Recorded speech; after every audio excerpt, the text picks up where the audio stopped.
আসসালামু আলাইকুম এভরিওয়ান। তো আজকে বানাবো চিকেন স্টাফেড বান। তো প্রথমেই চিকেন সিদ্ধ করে নিচ্ছি। এরপর প্যানের মধ্যে ঘি দিয়ে ভালোভাবে রসুনগুলো ভেজে নিচ্ছি। এবার এর মধ্যে মরিচ দিয়ে দিচ্ছি, তার মধ্যে একটু ময়দা এবং চিকেন যে সিদ্ধ করে রাখা যে পানিটা ওটা দিয়ে এর মধ্যে গোলমরিচ গুঁড়া অ্যাড করে, চিলি ফ্লেক্স অ্যাড করে আবার চিকেনগুলো আমি ভালোভাবে ছাড়িয়ে নিয়েছি ওটা দিয়ে এবার এর মধ্যে লবণ, টমেটো কেচাপ এবং গুঁড়া দুধ দিয়ে ভালোভাবে নেড়ে নেব।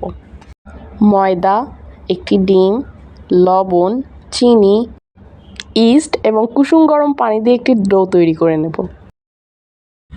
এবার এটিকে লম্বালম্বিভাবে বেলে নেব।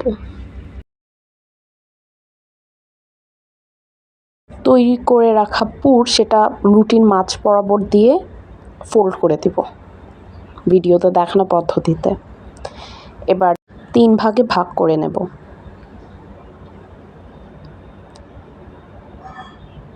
এবার উপরে ডিম ব্রাশ করে দিয়েছি আমি, দেখুন। ওভেনে আপ ডাউন হিটে 180 ডিগ্রিতে 20 মিনিটস বেক করে নেব।